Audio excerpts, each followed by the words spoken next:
नमस्ते, मैं हूं किशोर अजवाणी। कहावत है कि स्वर्ग और नर्क कुछ नहीं होता, अपने कर्मों का फल यहीं भोगना पड़ता है। कुछ ऐसा ही हो रहा है विकास दुबे के साथ। जान बचाने के लिए सड़कों की खाक छान रहा है। चंद रोज पहले तक जो खुद किसी शहंशाह से कम नहीं था, उसे छुपने के लिए किसी होटल में कमरा तक नहीं मिल रहा।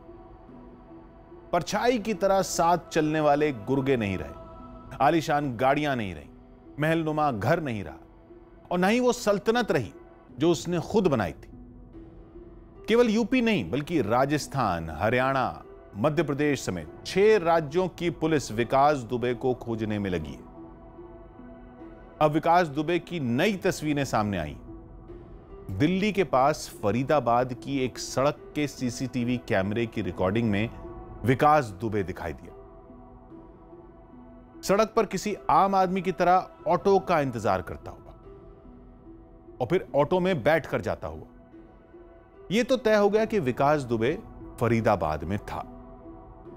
यह भी माना जाने लगा कि वो दिल्ली के पास अलग अलग शहरों में छुपता हुआ घूम रहा है। और क्योंकि वो एक होटल में कमरा लेने पहुंचा था, इसलिए यह भी साफ हो गया कि उसे छिपने का ठिकाना भी नहीं मिल रहा। विकास दुबे कोई उत्तर प्रदेश के इतिहास का पहला गैंगस्टर नहीं है। यूपी में कानून को जूते की नोक पर रखकर जुर्म का कारोबार बढ़ाने वाले कई बड़े नाम हुए भी, मिट भी गए। 90 के दशक में श्री प्रकाश शुक्ला का राज पूरे यूपी में चलता। एक ऐसा अपराधी जिसके नाम का आतंक पूरे यूपी में था, लेकिन उसे भी एनकाउंटर में ढेर कर दिया गया था। मोटे तौर पर इस तरह के अपराधियों को 2 हिस्सों में बांटा जा सकता है। पहले वो जो जुर्म के रास्ते दौलत कमाते हैं और फिर सियासत की बैसाखी थामकर अपना कद बढ़ाते हैं। ऐसे ही लोग बाद में बाहुबली भी कहलाते हैं, जिनकी लिस्ट यूपी में बहुत लंबी। बिहार के जहानाबाद के एक शायर हैं विनय कुमार। उन्होंने लिखा, जिसका सिक्का वही कसौटी सुनते रहिए झंकारे, एक बार संसद में पहुंचा खोटा सिक्का खरा हुआ। दूसरे हिस्से में विकास दुबे जैसे अपराधी आते हैं। ऐसे अपराधी जो ताकत और डर के बूते सिस्टम को काबू में करने की कोशिश करते हैं और अपना काला साम्राज्य फैलाते हैं। हालांकि विकास दुबे ने भी सियासत में दखल बनाए रखने के लिए पूरा जोर लगाया, सियासी रसूख बनाने में कामयाब भी हुआ, लेकिन वो खुद कभी बहुत बड़ी सियासी ताकत नहीं बन पाया। फिर भी ताकत का गुरूर अब विकास दुबे के सिर पर चढ़ने लगा था। कहते हैं यूपी में अवैध हथियार खरीदना ज्यादा बड़ी बात नहीं है। यूपी के पूर्व डीजीपी हैं प्रकाश सिंह। उन्होंने चंद रोज पहले एक लेख लिखा जिसमें कुछ दिलचस्प आंकड़े दिए। सबसे ज्यादा हथियारों के मामले में भारत दुनिया में केवल अमेरिका से पीछे है। देश में 7 करोड़ हथियार होने का अनुमान है, जिनमें केवल 1 करोड़ ही लाइसेंस शुदा हथियार है।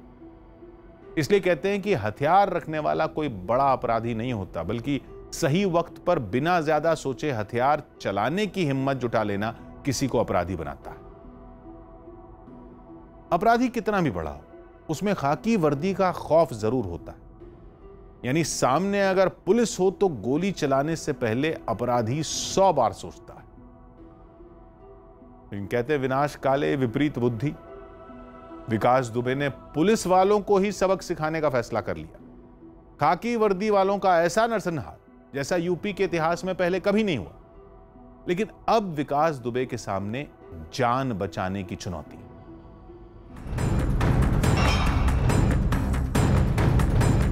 कानपुर की घटना में जो लोग भी शामिल हैं, उनके विरुद्ध पुलिस सख्त कार्रवाई करेगी।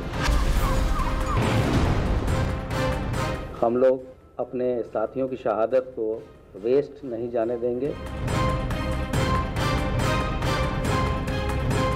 12:30 से 1 के बीच में यहाँ आया था। उसने मैंने उनसे आईडी मांगी, उन्होंने अपना पैन कार्ड दिखाया अंकुर नाम का, जिसमें ना एड्रेस था ना फोटो थी।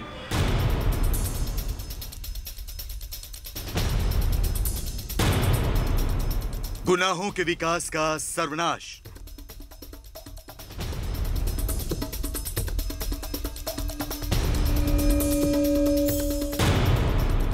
उत्तर प्रदेश, मध्य प्रदेश, राजस्थान, बिहार, दिल्ली, हरियाणा और नेपाल कानपुर कांड के मास्टरमाइंड विकास का सुराग पाने के लिए पुलिस करीब एक हफ्ते से इन जगहों के चप्पे चप्पे को तलाश रही थी और उसका पहला सुराग मिला दिल्ली से सटे फरीदाबाद में। और यहीं से कानपुर कांड के बाद विकास की पहली तस्वीर सामने आई। विकास की यह तस्वीर उस गेस्ट हाउस के सीसीटीवी में कैद हुई जहां विकास एक कमरा लेने पहुंचा था। गेस्ट हाउस के मालिक के मुताबिक विकास के साथ उसके 2 साथी भी थे, लेकिन उनके पास आईडी कार्ड नहीं था, इसीलिए उन्हें कमरा नहीं दिया गया, जिसके बाद वो गेस्ट हाउस में चले गए। वो 12:30 से 1 के बीच में यहाँ आया था। मैंने उनसे आईडी मांगी, उन्होंने अपना पैन कार्ड दिखाया अंकुर नाम का, जिसमें ना एड्रेस था ना फोटो थी। मैंने उनसे कोई दूसरी आईडी दे दो आप अपनी मुझे। उन्होंने कोई मुझे आधार कार्ड दिया ना कोई डीएल दिखाया। फिर उसके बाद उन्होंने कोई बात नहीं करी, फिर नीचे चले गए वापसी। वापसी चले गए। उसके बाद क्या आपने पुलिस को जानकारी दी थी, फरीदाबाद पुलिस के इस बारे में? कोई इन्फॉर्मेशन नहीं दी। कितने लोग थे उनके साथ विकास? 2 जने थे वो। 2 लोग थे उनके साथ। अच्छा, इसके बाद ये बताइए कि पुलिस कब आपके यहाँ पहुंची? पुलिस 3:30 से 4 बजे के आसपास। गेस्ट हाउस के मालिक का ये जरूर कहना है कि विकास को उसने कमरा नहीं दिया। हालांकि सूत्रों की माने तो विकास गेस्ट हाउस में एक रात अपने भतीजे प्रभात के साथ रुका था। अब सच कौन बोल रहा है और झूठ कौन, इसका फैसला पुलिस को करना है। इस वक्त मैं मौजूद हूँ फरीदाबाद के बड़कल चौक के गेस्ट हाउस में। ये वही गेस्ट हाउस है, आप देख सकते हैं, श्री सासाराम गेस्ट हाउस। और इसी गेस्ट हाउस में बताया जा रहा है कि विकास दुबे वाले कद काठी का एक शख्स अपने सहयोगी के साथ यहीं पर रुका हुआ था, ऐसा हमारे सूत्र बता रहे थे। एक रात तक वो यहाँ पर रुका हुआ था और इसी जीने से होते हुए विकास दुबे जो है वो इस गेस्ट हाउस में गया था जब यूपी एसटीएफ उसको तमाम जगहों पर तलाश रही थी, ढूंढ रही थी। उस वक्त बताया जा रहा है कि वो दिल्ली एनसीआर में विकास दुबे रुका हुआ था और इसी गेस्ट हाउस से होते हुए, इसी जीने से होते हुए, इसी स्टेयर्स से होते हुए वो गेस्ट हाउस में गया था। लेकिन फिलहाल जो रूमी हैं, जो इस गेस्ट हाउस के मालिक हैं, उनका कहना है कि विकास दुबे यहाँ पहुंचा था लेकिन वो 3 मिनट तक ही यहाँ पर रिसेप्शन पर खड़ा रहा। विकास बिना गाड़ी के एक बैग लेकर मंगलवार को पूरे दिन फरीदाबाद की सड़कों पर शायद भटकता रहा, क्योंकि गेस्ट हाउस के बाद उसकी एक और सीसीटीवी में तस्वीर कैद हुई। ये तस्वीरें एक रेस्टोरेंट के सीसीटीवी की हैं, जिसमें विकास सड़क पर अकेला खड़ा नजर आ रहा है। सड़क पर एक बैग लेकर खड़ा ये शख्स विकास ही है और ये तस्वीर भी फरीदाबाद की है। यहाँ विकास कुछ देर सड़क पर खड़ा रहता है और फिर एक ऑटो में बैठकर चला जाता है। 3:30 या 4 बजे करीब पुलिस आई थी। यही वीडियो कैमरा की फुटेज देखी थी वीडियो, उसमें एक आदमी था जो रोड से ऑटो ले रहा था। अच्छा, उन्होंने देखा वो वीडियो, कहा ये हो सकता है विकास दुबे।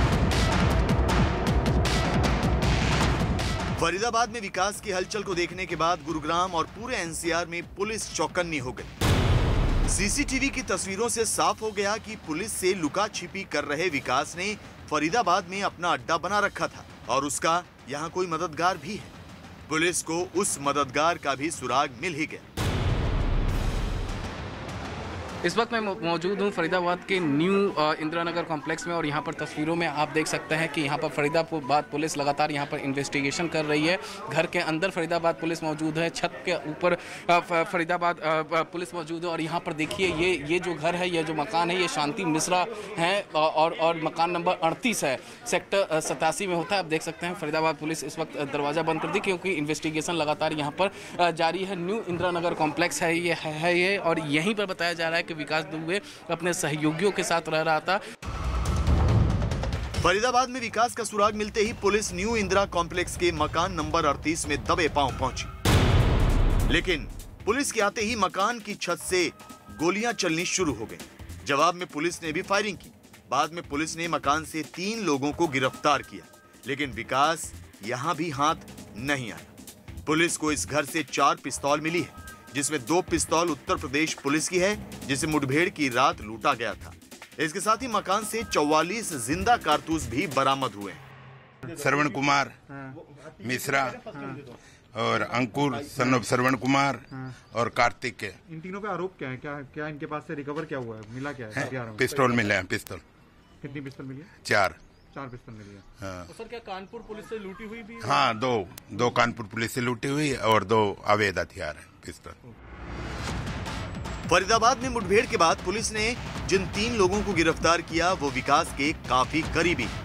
इनमें पहला नाम है अंकुर का, जो विकास का रिश्तेदार है, जबकि दूसरा शख्स है श्रवण, ये अंकुर का पिता है, और तीसरा शख्स है प्रभात, जो बिकरू गांव का रहने वाला है और विकास का करीबी। उसके 3 सहयोगी गिरफ्तार हुए हैं। अंकुर के पिता और प्रभात यहाँ से गिरफ्तार हुए हैं। विकास दुबे का रिश्तेदार ये बताया जा रहा था, और इस वजह से देखिए यहाँ पर तस्वीरों में कि यहाँ पर लगातार इन्वेस्टिगेशन जो है वो जारी है। फरीदाबाद पुलिस यहाँ पर मौजूद है। यहाँ पर आप तस्वीरों में आप देख सकते हैं। सर क्या कुछ जानकारी मिली है सर? अभी कुछ जानकारी नहीं दे रहे हैं, अभी देख रहे। सर कितने लोगों को गिरफ्तारी हुई है सर? 3। कानपुर कांड में विकास और उसके साथियों ने पुलिस के बहुत से हथियार लूटे थे, वो एक एक करके बरामद हो रहे हैं, लेकिन पुलिस को अब भी लूटी गई AK-47 राइफल बरामद नहीं हुई है। हमारी अब केवल 2 वेपन ऐसे हैं जो घटना में गायब हुई थी या लूटी गई थी, AK-47 और एक इंसास। उसके रिकवरी के प्रयास जारी हैं। 3 अन्य जो पिस्टल गायब थी, वो एक पिस्टल उसी दिन मुठभेड़ के तत्काल बाद एक जो बदमाश मारा गया था उससे प्राप्त हो गया था। 2 आज हमारे रिकवर हो गए। पुलिस से आंख मिचौली खेलने वाला विकास बेहद शातिर भी है। पुलिस से बचने के लिए उसने पुलिस को चकमा देने का भी तरीका तलाश लिया था। इसके लिए उसने मशहूर हिंदी फिल्म दृश्यम से एक आइडिया चुराया। फिल्म दृश्यम में जिस तरह सबूत मिटाने के लिए मोबाइल का इस्तेमाल किया गया, विकास ने भी कुछ ऐसा ही किया। उसने अपना मोबाइल नेपाल भेज दिया।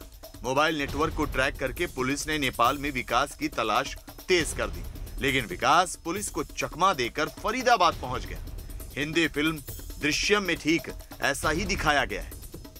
विकास की काली करतूतों की परतें जैसे जैसे खुल रही हैं, उससे जुड़ी हैरान करने वाली जानकारियां भी सामने आ रही हैं। मुठभेड़ की रात पुलिस के रास्ते में सबसे बड़ा रोड़ा बनी थी ये JCB मशीन, जिसे विकास ने अपने घर के रास्ते में ऐसे खड़ा कर दिया था कि पुलिस की गाड़ियां आगे ना आ सकें और पुलिस को गाड़ी से उतरना पड़े। इसी का फायदा उठाकर विकास ने पुलिस पर गोलीबारी की थी। न्यूज़ 18 ने खुदाई करने वाली मशीन के मालिक को तलाश लिया, जिसका कहना है कि विकास ने उससे जबरन रास्ता रुकवाया था। ड्राइवर का सुबह कॉल आया, उसने मुझको ये बताया कि वहाँ पे कोई वारदात हो चुकी है, वहाँ गोली चल गई, तो हम लोग वहाँ से भाग आए और JCB वहीं पे छोड़ आए हैं। फिर हमने ठीक कोई बात नहीं, फिर उसके बाद न्यूज में देखा तो मालूम हुआ कि JCB बेड़ा होके लगा दी गई वहाँ पे। फिर जब ड्राइवर उसको बुलाया हमने, तो ड्राइवर आया, उसने हमको बताया कि ये JCB उन्होंने जबरदस्ती लगवाई थी। कानपुर कांड की कड़ियां जोड़ी जाएं तो ये साबित हो जाता है कि विकास एक शातिर और खूंखार गैंगस्टर है। उसने बेहद चालाकी से अपनी बिसात बिछाई और फिर इतने बड़े हत्याकांड को अंजाम देकर फरार भी हो गया। विकास के गांव के लोगों के मुताबिक वारदात करने के बाद विकास ने भागने की भी पूरी तैयारी कर ली थी। मालूम हुआ कि ये एक स्कॉर्पियो गाड़ी और एक और बड़ी गाड़ी से कैलई गांव से निकला रात 2 बजे। बड़ी तेजी से, वो बता रहे थे कि ब्रेकर बने हुए हैं बड़े, लेकिन गाड़ी 100 की स्पीड में निकल रही थी वहाँ। 8 पुलिस वालों को शहीद करने वाले विकास के एक एक साथी को पुलिस अब चुन चुन कर उसके अंजाम तक पहुंचा रही है, और इसी के साथ विकास की काली दुनिया को जमींदोज करने की शुरुआत भी की जा चुकी है। पुलिस अब विकास की काली कमाई से बनाई गई दौलत की जांच भी कर रही है, जिसमें सबसे पहला नंबर उसके मकान का है। कानपुर में गुरुवार 2 जुलाई की रात जो हुआ वो कोई आम घटना नहीं थी। एक ऐसा एनकाउंटर जो पुलिस वालों का नरसंहार बन गया। एक ऐसा एनकाउंटर जहां अपराधी चंबल के डाकुओं की तरह पूरी तैयारी के साथ थे। एक ऐसा एनकाउंटर जहां पुलिस बिल्कुल लाचार दिखाई दी और जिसकी कीमत 8 पुलिस वालों को अपनी जान देकर चुकानी पड़ी। पहले भी एनकाउंटर नाकाम हुए हैं, लेकिन इतनी बड़ी चूक का कोई दूसरा मामला सामने नहीं आता। 2007 में, यानी 13 साल पहले, जुलाई का ही महीना था जब डाकुओं के गिरोह का खात्मा करने के लिए STF की टीम गई। ठोकिया नाम का डाकू STF पर भारी पड़ा और STF के 6 जवान उस मुठभेड़ में शहीद हो गए। इसके 1 साल बाद ठोकिया को एनकाउंटर में ढेर कर दिया गया। 2009 में घनश्याम केवट नाम के डाकू को PAC ने घेर लिया था। मुठभेड़ लंबी चली और पीएसी के प्लाटून कमांडर समेत 2 पुलिस वाले शहीद हो गए। करीब 7 साल पहले 2 मार्च 2013 को प्रतापगढ़ के कुंडा के बलीपुर गांव में यूपी पुलिस के सीओ जियाउल हक की हत्या कर दी गई थी। लेकिन पुलिस जिसे एक मामूली गुंडा मान रही हो, उसने महज गिरफ्तारी से बचने के लिए 8 पुलिस वालों का बेरहमी से कत्ल कर दिया हो, ऐसा दूसरा कोई मामला नहीं। मुख्यमंत्री हों या राज्य के डीजीपी हों, घटना के फौरन बाद कह चुके हैं कि 8 पुलिस वालों की शहादत जाया नहीं जाएगी, क्योंकि इस मामले को सुलझाना अब पुलिस ही नहीं पूरी सरकार के लिए एक बड़ी चुनौती बन गया। राज्य के डीजीपी खुद पुलिस की अलग अलग टीमों से और अलग अलग राज्यों की पुलिस से संपर्क में, इसीलिए विकास दुबे और उससे जुड़ी हर कड़ी की पहचान की जा रही है। केवल विकास दुबे को पकड़ना मकसद नहीं है, बल्कि उसके पूरे साम्राज्य का अंत करने की चुनौती। विकास दुबे की मदद करने वाले 2 लोगों का एनकाउंटर तो 3 जुलाई को ही हो गया था।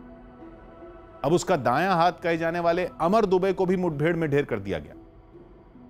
पुलिस का दावा है कि अमर दुबे भी उन लोगों में शामिल है जिन्होंने 2 जुलाई की रात पुलिस वालों पर गोलियां बरसाई थी। यहां तक कि विकास दुबे को भगाने वालों में भी अमर दुबे की बड़ी भूमिका बताई जा रही है। अब पुलिस चुन चुनकर उन तमाम लोगों तक पहुंच रही है जिनका ताल्लुक विकास दुबे से हो या फिर 2 जुलाई की उस भयानक रात से हो।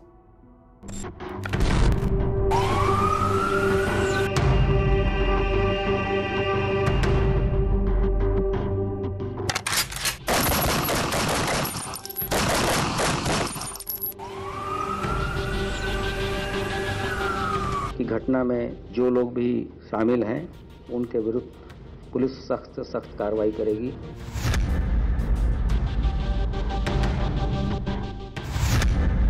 जुर्म के विकास पर कैसे कसा शिकंजा। अपने साथियों की शहादत को वेस्ट नहीं जाने देंगे और जो भी कार्रवाई होगी वो विधिक होगी। जिन्होंने इस तरह की हिम्मत की है उनको हमेशा पछतावा होगा।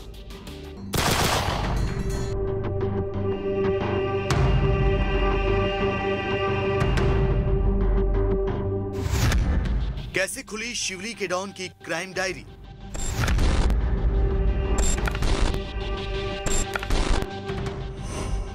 जुर्म की दुनिया का बेताज बादशाह बनने की चाहत में विकास दुबे इतना आगे बढ़ गया कि उसे पता ही नहीं चला कि वो अपनी मौत को न्योता दे रहा है। राजनीतिक दलों से कनेक्शन के बूते विकास ताकत के नशे में इस कदर चूर हो गया कि उसे पता ही नहीं चला कि कब मौत उसके सिर पर मंडराने लगी। अपने रसूख के दम पर पुलिस की गिरफ्त से बचते आए विकास दुबे को एहसास ही नहीं हुआ कि उसके पापों का घड़ा भर चुका है।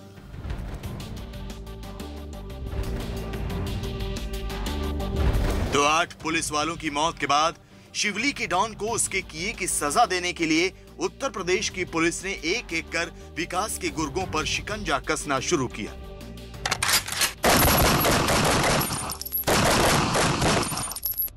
पुलिस और स्पेशल टास्क फोर्स ने एक एक कर उसके ठिकानों पर छापा मारना शुरू किया। विकास के पाताल लोक की पड़ताल शुरू हुई। विकास की किले नुमा हवेली ढहा दी गई। उसके अड्डों से भारी मात्रा में हथियार और बमों का जखीरा बरामद किया जाने लगा।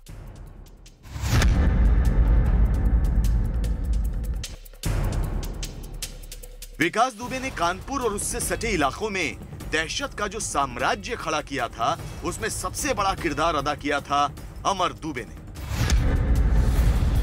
वही अमर दुबे जिसे विकास का दाहिना हाथ कहा जाता था।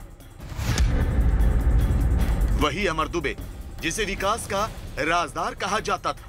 वही अमर दुबे जो विकास दुबे की गैंग का शार्प शूटर था। वही अमर दुबे जो 2 जुलाई की रात पुलिस वालों पर घात लगाकर हमला करने में शामिल था। लिहाजा हाथ में बंदूक लेकर शिवली के डॉन के साथ टशन दिखाने वाले अमर दुबे की पुलिस को शिद्दत से तलाश थी और ये तलाश खत्म हुई हमीरपुर में।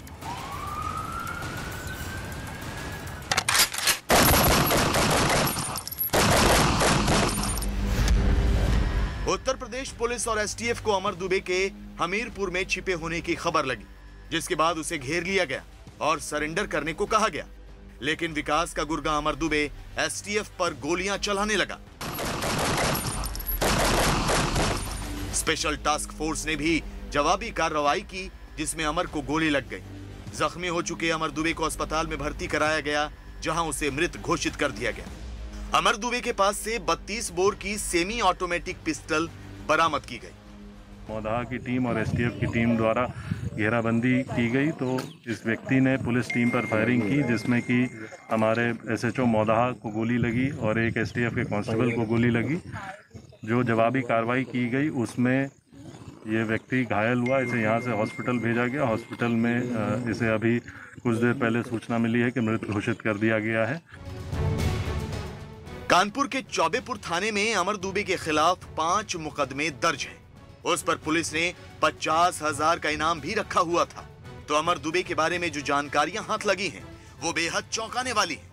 सूत्रों से मिली जानकारी के मुताबिक बिकरू गांव में सीओ समेत 8 पुलिसकर्मियों की हत्या के बाद फरार दुर्दांत बदमाश विकास दुबे का भतीजा अमर ही शूटर का इंतजाम करता था। हर वारदात को अंजाम देने का जिम्मा अमर के ऊपर ही रहता था। वो राइफल लिए बदमाशों के साथ हमेशा विकास के साथ ही रहता था। तो घटना वाले दिन भी अमर दुबे विकास के घर पर अपने हथियार बंद गुर्गों के साथ मौजूद था। अमर के पिता संजीव दुबे गांव में खेती का काम करते हैं। घटना के बाद से ही संजीव भी परिवार समेत घर छोड़कर फरार हो गए थे।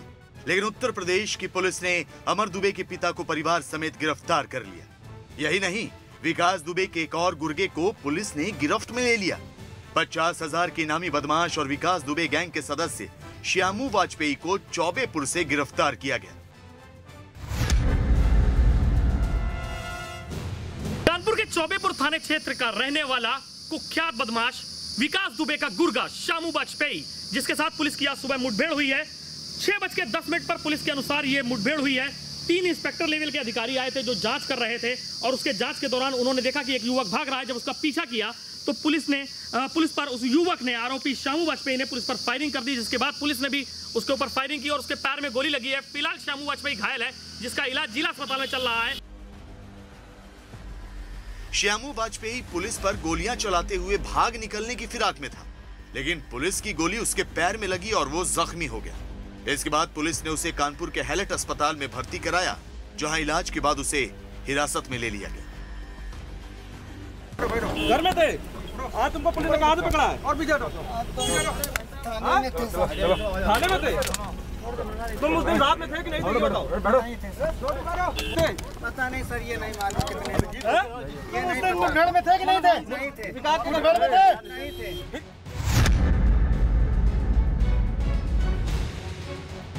विकास के गुर्गे पुलिस की गिरफ्त में आ रहे हैं, तो वहीं शिवली के डॉन के अड्डों से हथियारों की बरामदगी का सिलसिला भी जारी है। उत्तर प्रदेश पुलिस हर उस जगह की खाक छान रही है जहां विकास ने हथियार छुपा रखे हैं। ये विकास दुबे के घर के सामने बना कुआं है।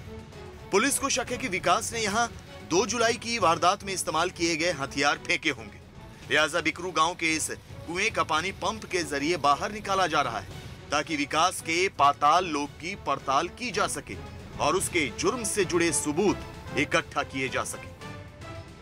इस चौबेपुर थाना क्षेत्र के बिकरू गांव में 2 कुएं जिसमें असलहा फेंका गया, देखिए, जिसको लेकर यहाँ मजदूर लगे हुए हैं। 4 कर्मचारी लगाए गए हैं जो इसमें पूरी पंपिंग के माध्यम से पाइप करके देखिए खपच्ची डाल के पूरा इसका कर रहे हैं। और यह एक सक्शन मशीन है जिसको डाला गया, जिसमें A छोटे पाइप को और B छोटे पाइप से हटा के इसको पूरा लेवल देखा जा रहा है।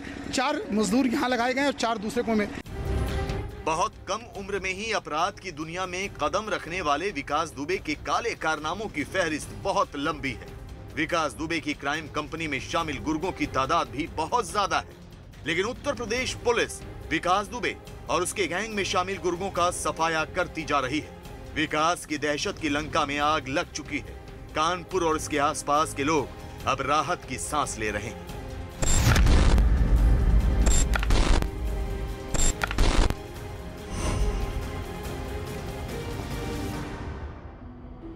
विकास दुबे ने पुलिस वालों के जिस नरसंहार को अंजाम दिया, उसमें विकास दुबे से भी ज्यादा अगर किसी को दोषी माना जा रहा है तो वो खुद यूपी पुलिस है। शुरुआत में खबर आई कि घटना के बाद करीब 100 पुलिस वालों के फोन सर्वेलेंस पर रखे गए। फिर चौबेपुर थाने का पूरा स्टाफ हटा दिया गया और उनका काम संभालने के लिए पुलिस लाइन से नई टीम भेज दी गई। विकास दुबे की मदद करने के आरोप में थाना इंचार्ज विनय तिवारी और बीट प्रभारी शर्मा अब गिरफ्तार किए जा चुके हैं। विनय तिवारी पर तो मुठभेड़ वाली जगह से भागने का भी आरोप है। मतलब ये साफ हो गया कि 8 पुलिस वालों की शहादत केवल किसी गैंगस्टर से मुठभेड़ में नहीं हुई है, बल्कि अपने ही महकमे के भेड़ियों की भी भूमिका रही। अभी तक खाकी वर्दी में छिपे विकास के भेदियों की पहचान हो रही और चुन चुनकर उन पर कार्रवाई हो रही। यूपी के ही प्रतापगढ़ के कवि हैं धर्मेंद्र कुमार सिंह। उन्होंने लिखा, जब धरती पर रावण राजा बनकर आता है, जो सच बोले उसे विभीषण समझा जाता है।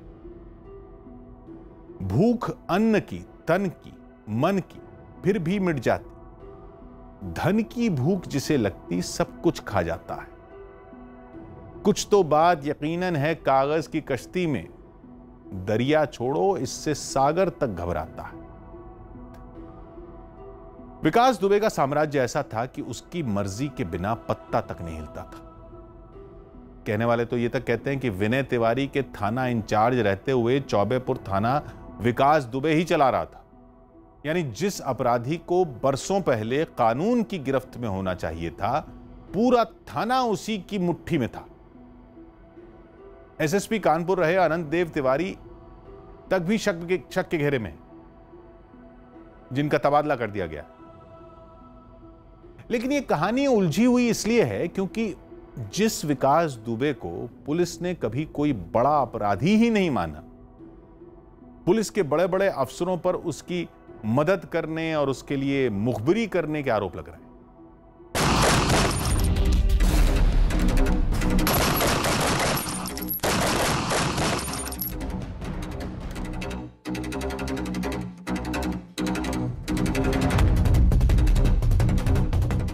रास्ते में बिल्कुल अंधेरा था, मतलब गांव में लाइट नहीं आई थी और ना ही किसी के मकान में घर के आस पास बल्ब नहीं जल रहा था, कोई भी लाइट बत्ती कोई भी सुविधा नहीं थी।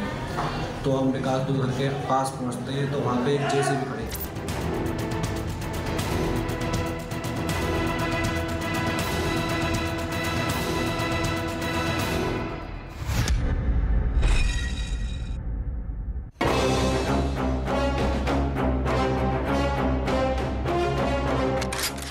जुलाई की रात कानपुर के बिकरू गांव में पुलिस की टीम पर जानलेवा हमला हुआ।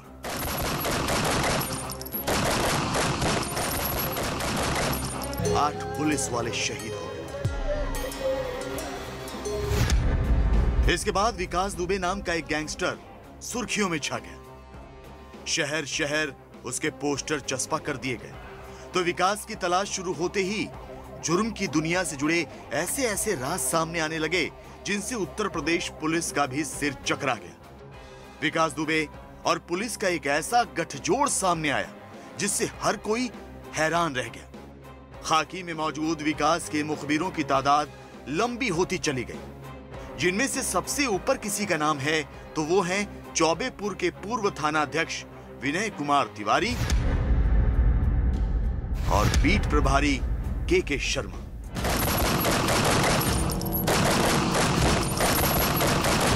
बिकरू गांव में विकास की कातिल कंपनी की गोलियों के शिकार हुए शहीद सीओ देवेंद्र मिश्र की एक चिट्ठी सार्वजनिक हुई थी, जिसमें 2 लोगों का नाम शामिल था, एक विनय तिवारी का और दूसरा विकास दुबे का।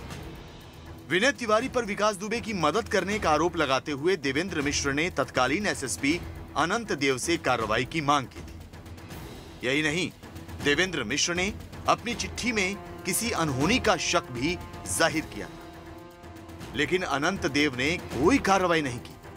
नतीजा कानपुर कांड के रूप में सामने आया। लिहाजा पुलिस ने इस मामले की पड़ताल करते हुए विकास के मददगार पुलिस वालों पर कार्रवाई करनी शुरू कर दी। चौबेपुर के पूर्व एसओ विनय तिवारी और बीट प्रभारी के शर्मा को गिरफ्तार कर लिया गया है, मुठभेड़ के समय पुलिस टीम की जान खतरे में डालने, मौके से फरार होने और विकास दुबे से संबंध के आरोप में इनकी गिरफ्तारी हुई। तत्कालीन एसओ विनय तिवारी ने अपनी दोस्ती निभाते हुए यहाँ टॉप 10 की लिस्ट को इस कबाड़ में जहाँ बिल्कुल कोई नहीं देख सके इस बोर्ड को उठा के किनारे कर दिया था। चलिए पहले तो हम इस बोर्ड का दृश्य दिखाने की कोशिश करते हैं और देखिए कि किस तरह इस बोर्ड को किनारे रख दिया गया था, जबकि पहले नंबर पर विकास दुबे पुत्र श्री राम कुमार दुबे, ग्राम बिकरू, थाना चौबेपुर। और अपराध का प्रकार की बात देखिए, मारपीट और हत्या, HS नंबर 58 और मुकदमों की संख्या 152A। वारदात वाली रात चौबेपुर थाने से बिकरू गांव की बिजली काटने का आदेश दिया गया था। इस मामले में भी चौबेपुर के पूर्व एसओ विनय तिवारी और बीट प्रभारी के शर्मा पर पुलिस को शक था। हालांकि न्यूज़ 18 से बातचीत में विनय तिवारी ने खुद को बेकसूर बताया था। आपके ऊपर कल से लगातार STF के द्वारा शिकंजा कसा गया, पूछताछ हो रही है, कई सवाल उठ रहे हैं, तो क्या कहना होगा आपका? क्योंकि ये बहुत बड़ी बात है कि पुलिस महकमे के एक अधिकारी आप हैं, आप पर ही उंगली उठ रही है। नहीं, मेरे ऊपर कोई पुलिस विभाग द्वारा ऐसा कोई आरोप नहीं लगाया गया है और ना ही मुझसे किसी भी प्रकार की ऐसी कोई जांच वगैरह की गई है। पुलिस विभाग मेरे साथ है। तो विनय तिवारी किस तरह वर्दी का रौब झाड़ा करता था, इसकी तस्दीक भी हुई है। उसका एक ऑडियो वायरल हो रहा है। गौर से सुनिए कैसे विनय तिवारी एक महिला से बदतमीजी कर रहा है। सर, अगर मर्डर हो जाए तो हम लोगों को तब क्या कह रहे हैं, क्योंकि तुम्हें रोज रोज झगड़ा करना है। हाँ। पुलिस के पास मेरा इतना काम है कि तुम्हारे आगे पीछे घूमे। सर, मतलब हमारा एक अकेला घर, पूरे दिन से खून पी रखा है पूरे उत्तर प्रदेश पुलिस का, और फिर अभी शाम को लगा दिया। सर, हमने काम, हम कुछ नहीं, आपको सच बता रहे, तो आप सर हमारा भरोसा क्यों नहीं कर रहे हैं? मतलब हम लोग मर भी जाए। तुम्हारा भरोसा करके यहाँ पे कार्रवाई कर रहा हूँ। खाकी में छिपे गद्दार कई हैं, वर्दी से बेईमानी करने वाले कई हैं। विकास दुबे की मदद के शक में 200 से अधिक पुलिसकर्मियों के मोबाइल सर्वेलेंस पर डाले गए हैं। चौबेपुर, बिल्हौर, ककवन और शिवराजपुर थाने के 200 से ज्यादा पुलिसकर्मी रडार पर हैं। इन सभी के मोबाइल सर्वेलेंस पर हैं और CDR भी खंगाले जा रहे हैं। तो इनमें सबसे बड़ा नाम जो सामने आ रहा है वो तत्कालीन SSP अनंत देव का है। विकास दुबे के फाइनेंसर जय वाजपेयी के साथ अनंत देव की ये तस्वीर और देवेंद्र मिश्र की चिट्ठी पर कोई कार्रवाई न करना कई सवाल खड़े करता है। तो आपको बता दें कि चौबेपुर थाने के सभी 68 पुलिसकर्मियों को लाइन हाजिर किया गया है। इनमें SI, हेड कांस्टेबल और कांस्टेबल शामिल है। विकास दुबे से साठगांठ के शक में यह कार्रवाई की गई है, जबकि पूर्व SSP अनंत देव को स्पेशल टास्क फोर्स से हटा दिया गया है। चौबेपुर में बितरू गांव में 8 पुलिस कर्मचारी एवं अधिकारियों की निर्मम हत्या में विकास दुबे को पूर्व में पुलिस पार्टी के रेड के द्वारा सूचना देने के आरोप में पूर्व SO विनय तिवारी एवं बीट प्रभारी के शर्मा को आज गिरफ्तार कर लिया गया है। उनको न्यायिक हिरासत में भेजा जा रहा है। एक गैंगस्टर की मदद करने वाले पुलिस वालों को भी उनके किए की सजा मिलनी चाहिए, लेकिन 2 जुलाई की रात का वो भयानक मंजर अब भी वहां मौजूद पुलिस वालों को याद है। मौके पर मौजूद रहे कांस्टेबल अजय कश्यप उस रात की बात करते हुए आज भी सिहर उठते हैं। अपने ही महकमे के लोगों की मुखबिरी कैसे उन पर भारी पड़ गई थी, इसकी कहानी रोंगटे खड़े कर देती है। वहीं तक पहुंच पाते हैं तो अचानक से फायरिंग होती है और फायरिंग बहुत जगह वाली होती है। कम से कम 20-22 राउंड आए हमने पहली बार में। तो वो वहाँ अजय सहगर की गोली लगी, हमारे भैया के उनके 2 गलियों के यहाँ लगी, और वैसो सर की गोली लगी, मेरे यहाँ हाथ में गोली लगी और टांग में लगी, पैर छर्रे लगे।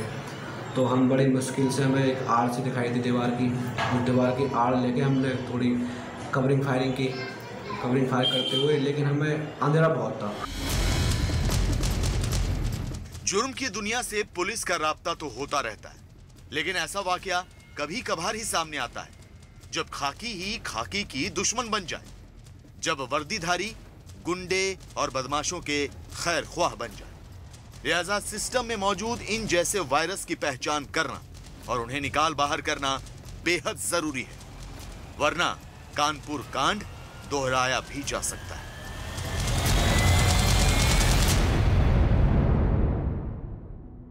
विकास दुबे जिसकी तलाश इस वक्त कई राज्यों की पुलिस और हजारों पुलिस वाले एक साथ कर रहे हैं, न तो वो बीहड़ में छुपा कोई डाकू है, न ही कोई अंडरवर्ल्ड डॉन है। इसी सिस्टम के सामने खड़ा हुआ एक मामूली गुंडा धीरे धीरे सिस्टम के सामने चुनौती बनकर खड़ा हो गया। जिस विकास दुबे ने पुलिस वालों का नरसंहार किया, उसने 17 साल पहले एक मंत्री की हत्या की थी। हत्या भी ऐसी कि सुनकर शायद भरोसा भी ना हो। बीजेपी के नेता थे संतोष शुक्ल, जो राज्य सरकार के श्रम संविदा बोर्ड के चेयरमैन थे और उन्हें एक राज्य मंत्री का दर्जा मिला हुआ था। विकास दुबे ने फिल्मी अंदाज में शिवली पुलिस थाने के अंदर घुसकर, जी हां, पुलिस थाने के अंदर घुसकर मंत्री की हत्या कर दी। लेकिन हैरानी की बात यह कि पुलिस थाने में हुई हत्या का एक भी गवाह नहीं मिला। और जब कोई गवाह ही नहीं मिला तो कैसा जुर्म? विकास दुबे अदालत से बरी हो गया। कानपुर से बाहर तो विकास दुबे कभी नहीं निकला, लेकिन इस इलाके में आतंक का दूसरा नाम बन गया। राजनीति में भी एंट्री मारने की उसने कई बार कोशिश की। एक बार तो जेल में रहते हुए ही नगर पंचायत का उसने चुनाव लड़ा और चुनाव जीत भी गया। उसका रसूख, उसका दबदबा, उसकी ताकत बढ़ती गई। उसके नाम दर्ज अपराधों की फेहरिस्त भी लंबी होती चली गई। विवादित जमीनों पर कब्जा कर लेना उसका सबसे बड़ा धंधा बन गया। जमीन के लिए किसी को भी डराना, धमकाना या उसकी हत्या कर देना उसका पेशा बन गया। उसके रास्ते में जो भी कांटा बना उसने उसे उखाड़ कर फेंक दिया। गंभीर धाराओं में विकास दुबे पर 60 से ज्यादा मामले दर्ज थे। उसके ज्यादातर गुर्गों पर भी गंभीर धाराओं में केस दर्ज थे। करीब 2 दशक से सिस्टम में रहते हुए अपनी जड़ें फैलाता रहा विकास दुबे इतना बड़ा डॉन बन गया कि उसने पुलिस वालों का कत्लेआम करने के लिए पूरी योजना बना डाली। लेकिन मामूली गुंडे से उसकी इतने बड़े गैंगस्टर बनने तक के करीब 20 साल से ज्यादा लंबे सफर में उस पर लगाम कसने की कोशिश नहीं हुई। कितने ही परिवार उसके डर और खौफ के साए में जुल्म के खिलाफ आवाज तक नहीं उठा पाए, जो अभी से मीडिया और कानून के सामने आने लगे।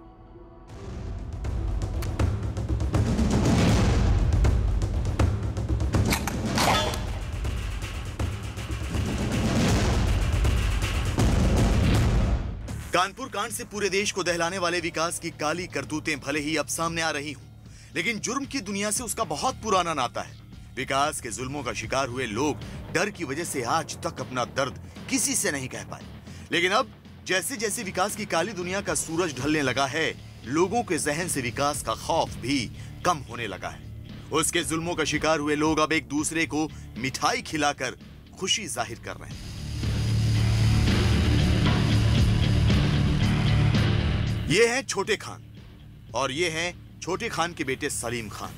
विकास की दादागिरी का शिकार बने छोटे खान 28 साल से इंसाफ की आस लगाए बैठे थे। स्वास्थ्य कर्मचारी रहे छोटे खान को 1992 में विकास ने मामूली बात पर जमकर पीटा और पूरे गांव में घुमाया था। छोटे खान ने पुलिस में शिकायत भी दर्ज कराई, लेकिन दबाव में उन्हें शिकायत भी वापस लेनी पड़ी। छोटे खान को भले ही इंसाफ न मिला हो, लेकिन आज वो खुश जरूर है। छोटे खान स्वास्थ्य विभाग में मलेरिया डिपार्टमेंट में कर्मचारी थे और 1992 में छोटे खान को इसी घर से दरवाजा तोड़ करके विकास दुबे ने 200 से अधिक साथियों के साथ मिलकर के यहां से उनको पीटते हुए पूरे गांव में घंटों घुमाया था। और अब जब अमर दुबे का मुठभेड़ में मौत हो गई, अमर दुबे को मार गिराया है पुलिस ने। बहुत साफ खुशी हमको हो रही है, बहुत ज्यादा से ज्यादा।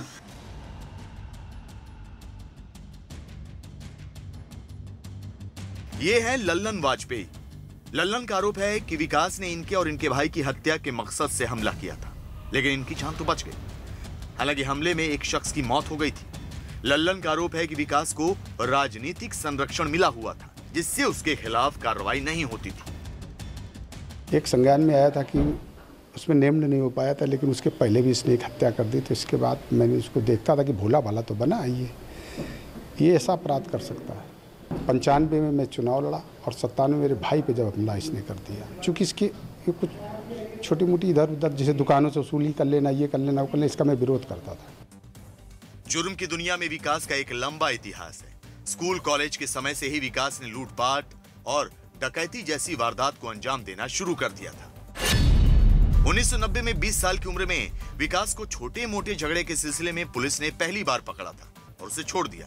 अगले साल 1991 में विकास के नाम धमकाने का पहला मामला दर्ज हुआ, लेकिन इसके अगले ही साल यानी 1992 में उसने 2 दलित युवकों की हत्या कर दी।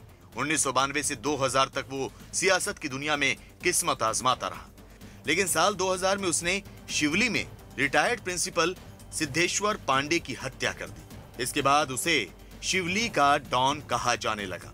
अगले ही साल 2001 में विकास ने थाने में घुसकर बीजेपी सरकार में दर्जा प्राप्त राज्य मंत्री संतोष शुक्ला को गोलियों से छलनी कर दिया। 2018 में उसने अपने चचेरे भाई पर जानलेवा हमला कराया और 2020 में 8 पुलिसकर्मियों की हत्या की सनसनीखेज वारदात सामने आ गई। उत्तर प्रदेश पुलिस अब विकास और उसके साथियों को उनके अंजाम तक पहुंचाने की कसम खा रही है, लेकिन पुलिस को विकास को अंजाम तक पहुंचाने के साथ साथ उन लोगों को भी बेनकाब करना होगा जिनकी मदद से विकास ने जुर्म की यह दुनिया बनाई।